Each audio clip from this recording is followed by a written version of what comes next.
Yesus, Yesus, Yesus, Yesus, Tuhan baik. Kami memuji-Mu Tuhan, kami tinggikan nama-Mu, Allah yang dahsyat, Allah yang hebat, Allah yang luar biasa. Haleluya, haleluya. Glory, glory, glory, glory, glory, glory. Engkau sungguh baik, Allah yang kami puji, kami muliakan, kami sembah. Yesus Tuhan, Yesus, kami memuji-Mu Tuhan, kami tinggikan, kami muliakan, kami agungkan nama-Mu Bapa. Glory, haleluya. Yesus baik, Yesus baik, Yesus baik. Terima kasih Tuhan. Ajaib, ajaib, ajaib, ajaib, ajaib. Mulia nama-Mu Tuhan. Kami tinggikan Engkau. Yesus, Yesus Tuhan. Yesus, Yesus. Terpujilah nama-Mu Tuhan. Bapa yang sangat baik, Roh Kudus yang manis, Roh Kudus yang lembut, penuhi kami Tuhan, kuasai kami, berkati kami ya Roh Kudus, ya Roh Allah. Oh Yesus, glory, glory, glory, haleluya. Allah yang dahsyat, Allah yang kekal, Allah yang luar biasa. Kami puji Engkau Tuhan. Yesus, Yesus, Yesus, Yesus, Yesus, Yesus.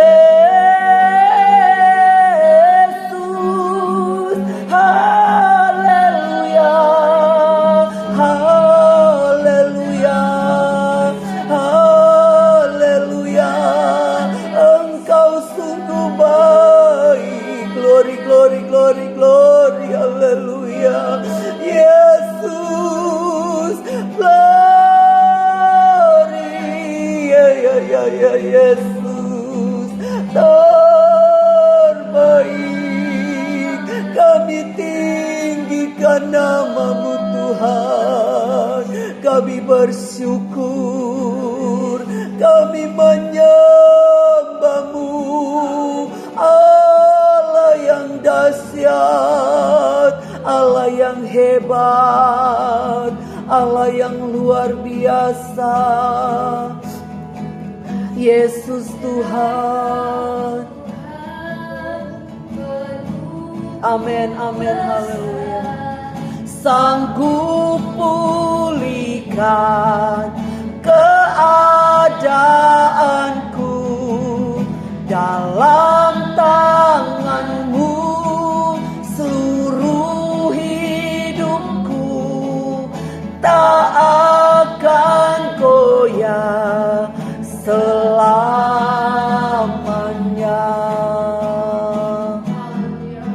Haleluya Yesus. Terima kasih Tuhan. Urapi hamba-Mu dengan kuasa Roh-Mu. Pakai mulutku biar lidah hamba-Mu Tuhan. Berbicaralah Tuhan lewat hamba-Mu Tuhan. Pemakaian Tuhan luar biasa. Kami diberkati oleh Tuhan. Glory, hallelujah, Jesus. Yes, Yesus, Tuhan baik. Terima kasih Bapa di surga. Terima kasih Tuhan Yesus. Terima kasih Tuhan. Haleluya.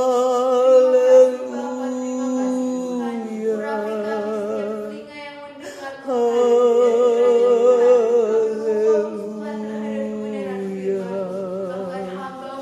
Terima kasih Tuhan. Terima kasih Tuhan. Terima kasih Tuhan. Haleluya. Terpujilah nama-Mu Tuhan. Amin, amin, amin, amin. Haleluya. Haleluya. Puji Tuhan. Terima kasih Bapa di surga. Oh Yesus. Oh di dalam nama Yesus. Yesus Tuhan. Terima kasih Bapa di surga. Puji Tuhan. Dalam nama Yesus. Haleluya. Puji Tuhan. Haleluya. Tuhan, saya persilahkan dulu. Dan pekerjaan selanjutnya saya serahkan kepada hamba yang telah Tuhan percayakan.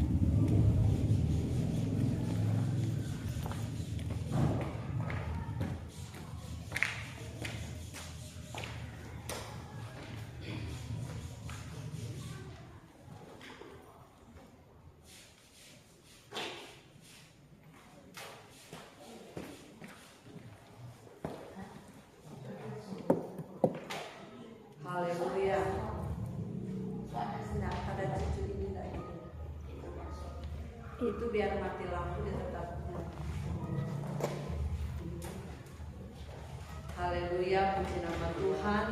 Tuhan Yesus sungguh baik, teramat baik bagi kita semua yang ada sepanjang minggu. Tuhan sudah jaga orang semua, Tuhan sudah pelihara orang semua, dan orang boleh ada di tempat ini bersama memuji, memuliakan, mengagungkan nama daripada Tuhan. Sungguh Tuhan Yesus baik bagi kehidupan kita.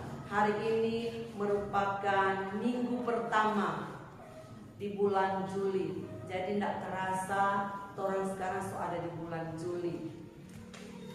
Dan seperti biasanya di hari Minggu bulan pertama, orang ada perjamuan suci, perjamuan Tuhan untuk sebagai lambang untuk menghormati pengorbanan Yesus di kayu salib. Nah, perjamuan kudus adalah peringatan akan pengampunan dan penebusan dosa di dalam kehidupan manusia. Jadi orang semua ini pada dasarnya sudah berdosa, tetapi oleh pengorbanan Yesus di kayu salib, orang semua diampuni dosanya dan orang menerima keselamatan. Dosa-dosa kita ditebus oleh Tuhan di atas kayu salib. Sehingga momen seperti ini pada setiap bulan di minggu pertama adalah momen yang luar biasa, di mana orang memperingati hari pengorbanan Yesus di kayu salib, menyelamatkan kehidupan saya dan saudara. Puji nama Tuhan, kita akan langsung buka Alkitab kita di dalam Kolose pasal yang pertama. Ada 2 ayat yang akan kita lihat di sana. Kolose pasal yang pertama ayat yang ke-13 dan ayat yang ke-14. Untuk menghormati kebenaran firman Tuhan, mari kita sama-sama bangkit berdiri dan kita akan baca kebenaran firman Tuhan di dalam Kolose pasal yang pertama ayat yang ke-13 dan 14. Sama-sama kita baca dalam hitungan yang ketiga. 1, 2, 3. Ia telah melepaskan kita dari kuasa kegelapan dan memindahkan kita ke dalam kerajaan anaknya yang terkasih. Di dalam Dia kita memiliki penebusan kita, yaitu pengampunan dosa. Haleluya, puji nama Tuhan. Saya akan bacakan kembali. Ia telah melepaskan kita dari kegelapan. Ia di sini berbicara tentang Yesus sendiri. Yesus telah melepaskan kita dari kegelapan dan memindahkan kita ke dalam kerajaan anaknya yang kekasih. Jadi yang dulunya orang hidup tinggal di dalam kegelapan, yang dulunya orang hidup tinggal di dalam dosa, yang seharusnya orang tidak berhak ada di dalam kerajaan Allah. Tetapi oleh kasih setia Tuhan, oleh pengorbanan Tuhan untuk manusia, untuk kehidupan kita semua, maka di ayat 14, di dalam Dia atau di dalam Yesus, di dalam Tuhan, kita memiliki penebusan kita, yaitu pengampunan dosa. Jadi orang semua ini manusia yang berdosa, manusia yang hidup di dalam kegelapan. Oleh kasih Tuhan, orang semua menerima kerajaan Allah, memiliki pengampunan dosa.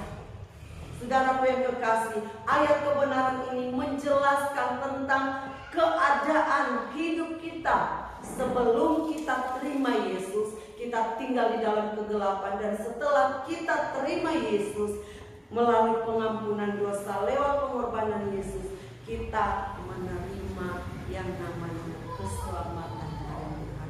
Jadi luar biasa Tuhan mengasihi kehidupan saya dan saudara.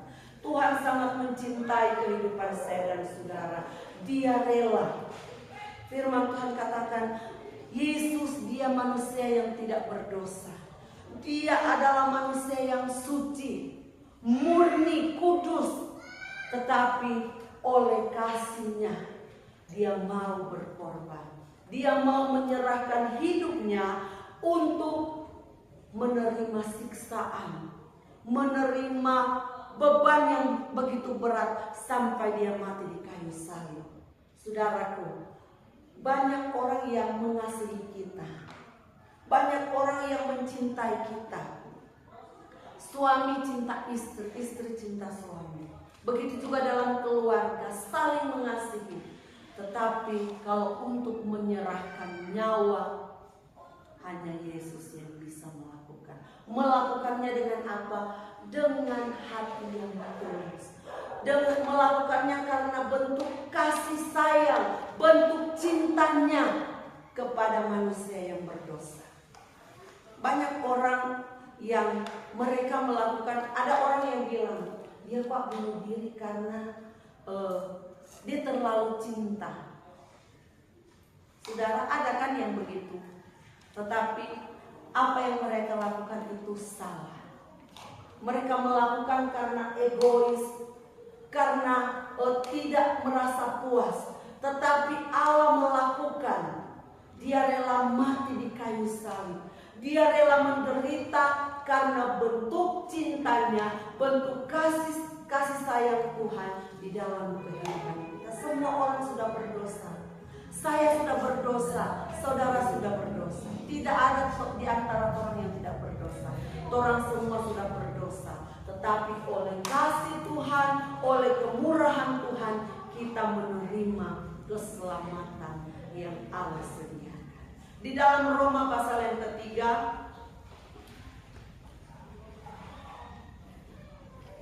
kita sama-sama lihat di dalam Roma pasal yang ketiga, ayat yang ke-23. Firman Tuhan katakan, karena semua orang telah berbuat dosa dan telah kehilangan kemuliaan Allah. Jadi tidak ada satupun di dunia ini yang tidak melakukan dosa.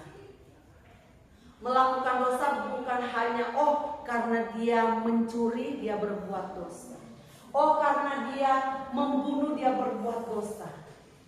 Pengertian dosa itu bukan hanya seperti itu. Pengertian dosa adalah perlawanan kita terhadap Tuhan. Kadangkala melalui torang perbuatan sendiri, torang tanpa sadari, torang melakukan dosa. Torang ucapan bibir, kadangkala torang tanpa sadari, torang melakukan dosa. Untuk itu kita semua mesti sadar. Karena semua orang telah berbuat dosa dan telah kehilangan kemuliaan Allah. Dan oleh kasih karunia telah dibenarkan dengan cuma-cuma. Jadi torang pehidup ini yang dulunya torang pehidup berdosa, yang tinggal di dalam kegelapan, firman Tuhan katakan oleh kasih karunia. Kasih karunia itu artinya sesuatu yang tidak menuntut balas. Sesuatu yang dikerjakan benar-benar dengan ketulusan hati. Oleh kasih karunia telah dibenarkan dengan cuma-cuma karena penebusan di dalam Kristus. Jadi torang adalah orang-orang yang sangat beruntung.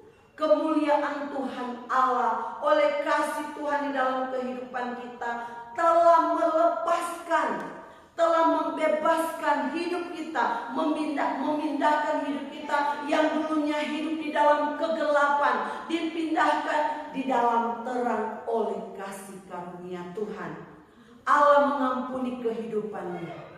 Kalau berbicara tentang dosa, seperti yang saya katakan tadi, dosa merupakan suatu perlawanan kita terhadap Tuhan, pemberontakan kita terhadap Tuhan, dan Tuhan telah menebus kehidupan saya dan saudara.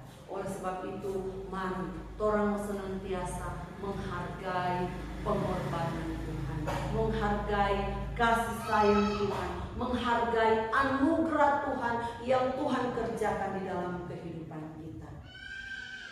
Saudaraku yang kekasih di dalam Tuhan Yesus Kristus, kalau orang mau berbicara lebih dalam lagi tentang perbuatan-perbuatan dosa sehingga membuat manusia kehilangan kemuliaan Allah. Saudara, di sini saya tulis pemberontakan atau perlawanan dosa dalam bahasa aslinya, dalam bahasa Yunani adalah yang pertama di sini saya tulis hamartia. Hamartia itu artinya kita kehilangan tanda sebagai anak Tuhan. Kita kehilangan tanda kemuliaan Tuhan dalam kehidupan kita. Ketika manusia diciptakan oleh Tuhan, manusia pertama-tama ditaruh di Taman Eden. Firman Tuhan katakan, kalau orang mau belajar dari kehidupan Adam dan Hawa, bahwa manusia pertama itu yang ditaruh di Taman Eden, mereka hidup oleh kemuliaan Tuhan.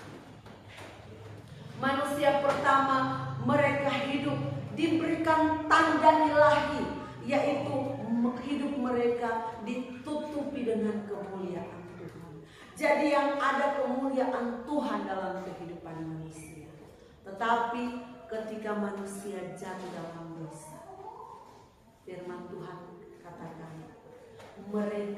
ketika mereka melakukan dosa, mereka tergoda dengan godaan iblis. Mereka memakan buah yang dilarang Tuhan, jangan kamu makan, tetapi mereka memakannya. Dan akhirnya kemuliaan Tuhan itu diambil. Kemuliaan Tuhan itu hilang dalam hidup mereka. Dan mereka menyadari bahwa hidup mereka sedang telanjang. Ternyata orang yang hidup di dalam dosa adalah hidup yang memalukan. Kenapa saya katakan hidup yang memalukan? Karena telanjang, tidak ada lagi yang menutupinya. Sehingga Tuhan, dia mengambil daun pohon ara untuk menutupi ketelanjangan, menutupi kemaluannya manusia. Supaya apa? Orang yang hidup di dalam Tuhan tidak dipermalukan. Jadi kalau orang mau hidup di dalam Tuhan, orang mau sungguh-sungguh melakukan firman Tuhan, maka hidup kita akan dipermuliakan. Kita tidak akan dipermalukan. Saudaraku yang kekasih di dalam Tuhan Yesus Kristus, di dalam Roma pasal yang ketiga tadi, ayat yang ke-23, karena semua orang telah berbuat dosa dan telah kehilangan kemuliaan Allah, dan oleh kasih karunia dibenarkan dengan cuma-cuma karena penebusan dalam Kristus Yesus. Jadi tandanya orang yang memiliki kemuliaan Tuhan, hidupnya bercahaya, hidupnya artinya hidupnya bersukacita. Kalau orang lihat orang yang bersukacita, berseri-seri, ada sesuatu hal yang orang, aduh, bagaimana ya? Dia sepertinya tidak ada kesusahan, dia sepertinya bahagia. Lihat mukanya, lihat hidupnya menjadi berkat, mukanya berseri-seri. Tapi kalau orang merenung, aduh, ada apa lagi? Jadi supaya kemuliaan Tuhan itu ada dalam kehidupan kita, mari orang selalu hidup bersukacita di dalam Tuhan. Saya jadi ingat waktu orang masih di sana, masih di Batam. Satu waktu ada jemaat, bukan jemaat orang, tapi dia anak Tuhan, dia ada di jemaat Pancur namanya, dekat dengan pelayanan kita. Jadi satu waktu gembala almarhum dipanggil melayani. Jadi waktu dipanggil melayani, sudah 1 minggu kemudian dia ngobrol, om, karena di sana dipanggil om. Saya lihat om, waktu berkhotbah, ini kesaksiannya, ini kesaksian jemaat. Saya lihat om, saya rindu sekali sama dengan om. Kenapa? Waktu om berkhotbah, saya lihat muka om itu bercahaya. Pokoknya di hati saya ada sukacita, di hati saya ada sesuatu yang dia bilang sulit untuk dia ungkapkan. Dia bilang, pokoknya saya lihat waktu om berkhotbah berdiri di mimbar bercahaya, dia bilang. Jadi kalau gembala kan dia pemodel, cuma baku saya dulu, oh berarti ada Tuhan di hidup saya, dia begitu. Berarti ada Tuhan di hidup saya. Jadi tapi jemaat ini dia bilang, sungguh om, saya nggak bohong. Ini orang Cina, biasa kalau orang Cina, kalau orang memang so bilang begitu, berarti betul yang orang rasakan. Iya om, pokoknya saya rindu, saya suka om pulang melayani. Tapi om gembala bilang, itu hak gembala, bukan hak saya, karena ini pelayanan ada gembalanya. Nah, saudaraku yang kekasih di dalam Tuhan Yesus Kristus, saya tidak akan berbicara tentang almarhum, saya akan berbicara tentang kemuliaan Tuhan. Jadi di dalam kehidupan kita, kalau kita mau hidup di dalam Tuhan, kita melakukan kebenaran firman Tuhan, melakukan perintah Tuhan di dalam kehidupan kita, maka cahaya kemuliaan Tuhan itu akan memenuhi kehidupan kita. Jadi saya jadi ingat lagi tadi malam, kemarin sore, orang dari Vina datang ke angka pasir. Lantaran saya pikir-pikir, aduh ini semua ujang nanti saya untuk pasir itu kok ujang kok air bawa lagi. Saya pikir-pikir kalau lagi berapa doi lagi. Jadi saya bilang Pak Vina, panggil Pak Kevin, kok mau diangkat tuh pasir. Ya, Kevin dah angka baru berapa gerobak. Dia so bilang begini, Tante Milan, kamu dipanggil dulu tapi adik, lagi. Oh iya dong, cepat datang nih, tidak datang. Jadi tak bilang Pak Vina, orang dua jauh pelan-pelan angka seberapa yang orang bisa angkat. Jadi lantaran kita so rasa lelah, sampai di rumah makan, siap makan, kita mandi, siap mandi sambil nonton so tak tidur. Jadi jam berapa Mbak Esther telepon? Pokoknya kita so tidur, tahu Esther tak telepon. Kok dia bilang begini, Melan, kenapa? Oh Tuhan kan menangis kita. Ya mana menangis, ada apa? Kita pikir ada masalah apa. Kok dia bilang begini, ini dia yang ini. Tadi siang orang tak keliling-keliling cari di mana dia reken. Nah di Nado tuh banyak orang, jadi orang so takut. Kok dia masuk kamar, dia bilang dia lihat nih dia nggak berdoa, mama nangis. Mama nangis, Tuhan tolong mama bilang, tolong dia so sebut semua. Kok nih Esther dia so menangis dia dari deklar berdoa kok dia tanya, siapa dia doakan Oma Melan, kakak Vina, kakak Vero, doakan Noel. Iyo mami, dia kan Jepang ini. Iyo mami, kita dah tidur, kita dah mimpi Pak Opa Markus. Dia ada di tangga surga. Dia ada di tangga surga. Dia pemuka bercahaya begitu. Tahu tuh anak-anakku bercahaya. Kok jadi kok kita rasa menangis. Makanya kita berdoa, Tuhan tolong Oma. Dia suruh berdoa sama. Kita sampai waktu dengar oh Tuhan. Kita suka sekali mau mimpi, tapi Tuhan kasih dia mimpi. Saya percaya itu bukan satu kebetulan. Tuhan kasih dia bermimpi untuk menjadi kesaksian karena kehidupan. Sampai dia bilang, kita lagi berdoa for papa dan mama, for omang dan papi. Lantaran apa? Orang mami dan papi selalu bakal lain. Ini anak-anak. Dia bilang, kita suka sama yang Opa Markus. Opa Markus itu ada di sorga. Jadi saudaraku yang terkasih di dalam Yesus Kristus, kadang-kala dalam kehidupan kita, memang di dunia ini orang banyak mengalami kesusahan, orang banyak mungkin mengalami penderitaan. Sesuatu yang orang alami itu tidak sesuai dengan yang orang harapkan. Tetapi janji Tuhan itu luar biasa. Ketika orang hidup benar di hadapan Tuhan, ketika orang hidup kudus di hadapan Tuhan, maka kemuliaan Tuhan yang menutupi kehidupan kita. Kemuliaan Tuhan itu yang terpancar dalam kehidupan kita. Dalam hidup kita ada sukacita, dalam hidup kita ada kemuliaan Tuhan.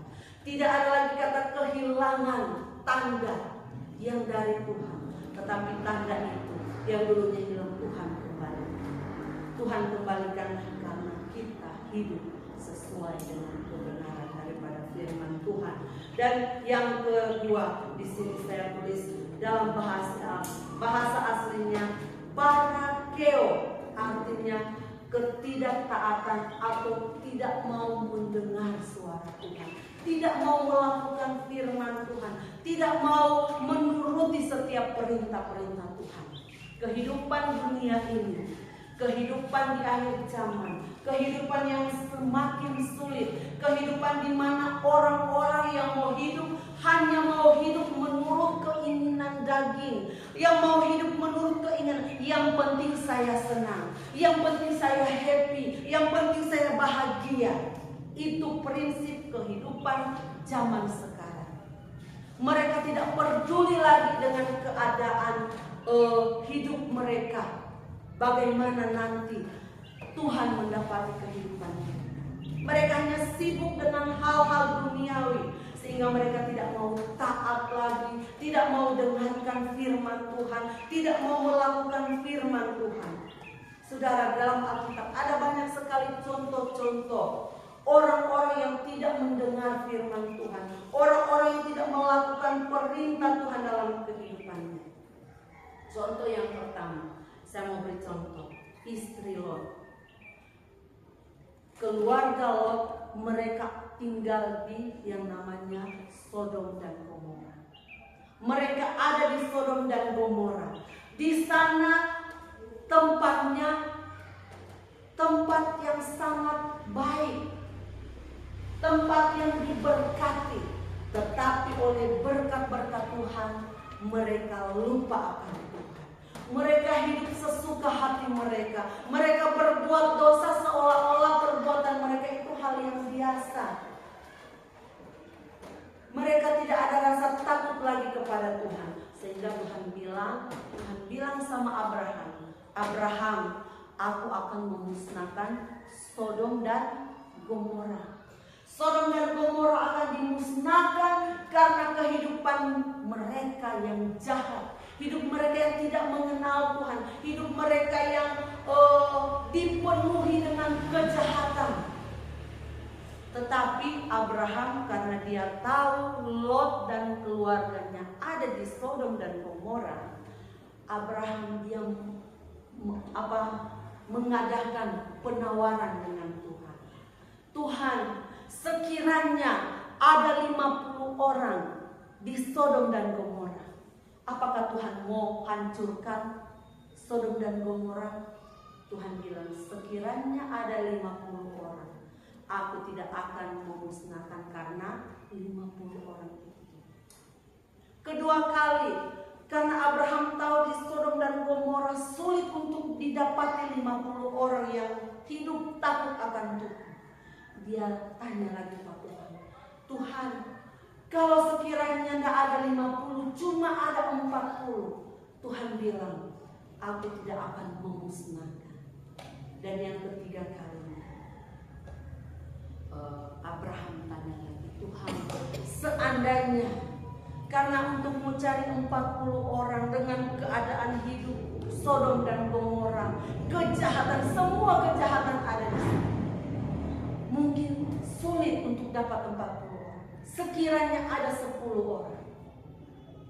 Dan Tuhan bilang, kalau ada 10 orang yang takut akan Tuhan, yang melakukan perintah Tuhan, aku akan berkemurahan, aku tidak akan memusnahkan Sodom dan Gomora.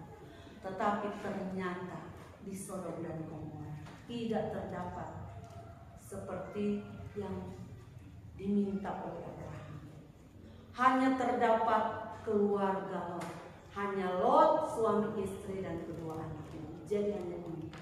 Sehingga Tuhan datang lewat malaikatnya, Tuhan kirim untuk memusnahkan Sodom dan Gomora.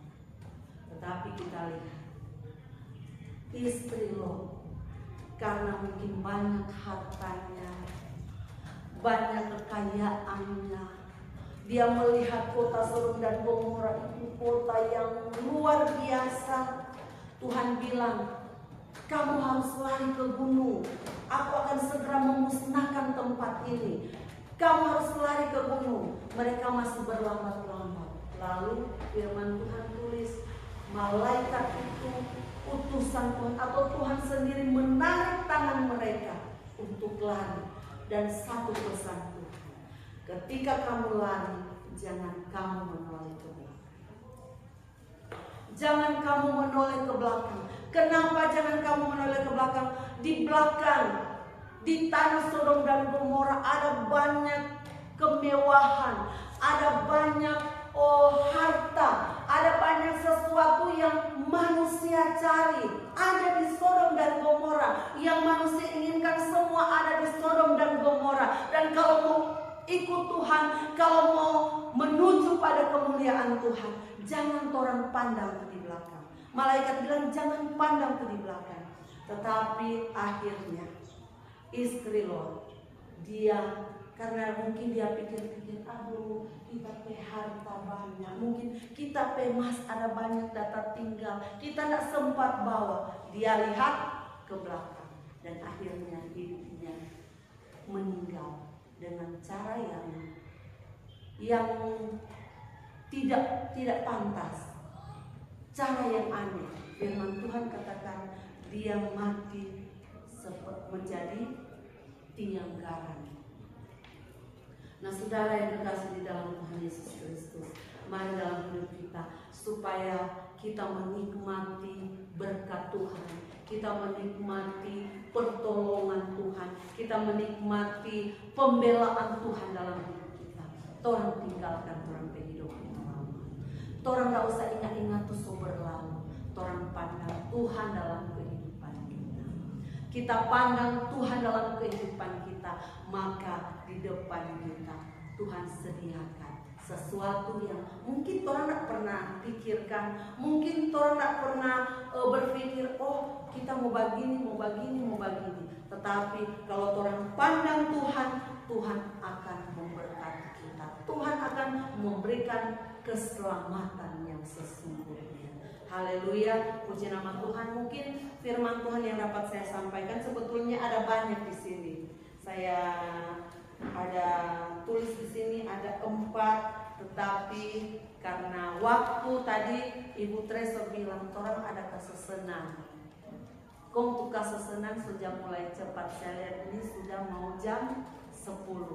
Masih ada lagi perjamuan. Jadi nanti orang sambung minggu depan. Amin. Haleluya. Sama-sama bangkit berdiri. Orang akan berdoa buat perjamuan suci. Haleluya.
Tuhan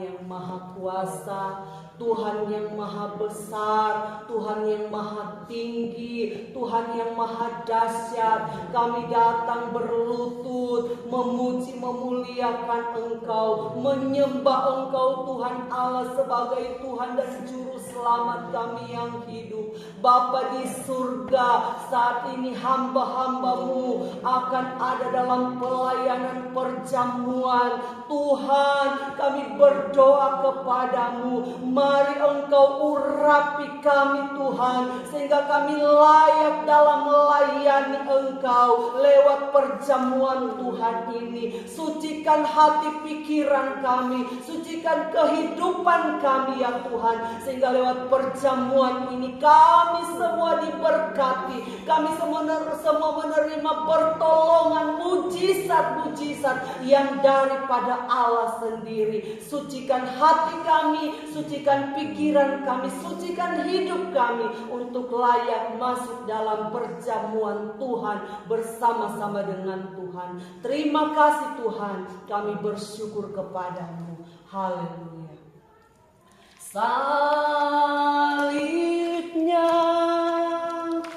selamat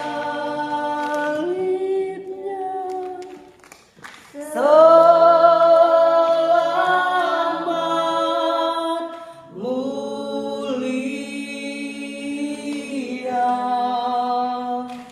dosaku disucikan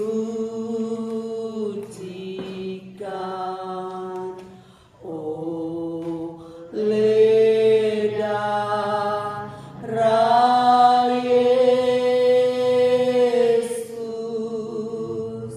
Salibnya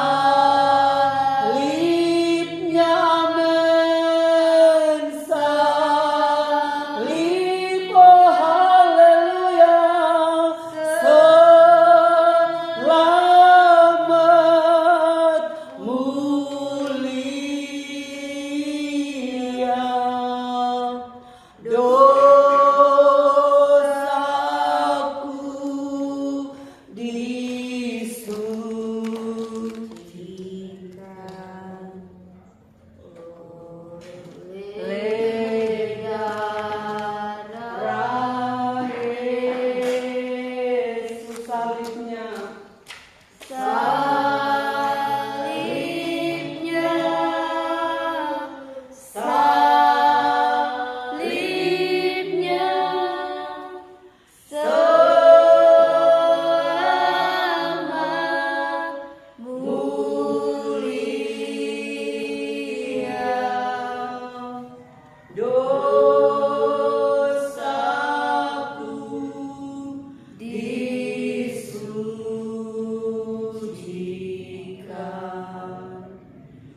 Mari kita angkat roti yang ada di tangan kita angkat melebihi kepala kita. Roti melambangkan tubuh Kristus yang tercabik-cabik untuk menebus kehidupan saya dan saudara, untuk menebus kehidupan saya dan saudara dari segala dosa dan menyelamatkan kehidupan saya dan saudara. Mari kita dengar kebenaran firman Tuhan. Sebab apa yang telah kuteruskan kepadamu telah aku terima dari Tuhan, yaitu bahwa Tuhan Yesus pada malam waktu ia diserahkan, ia mengambil roti dan sesudah itu ia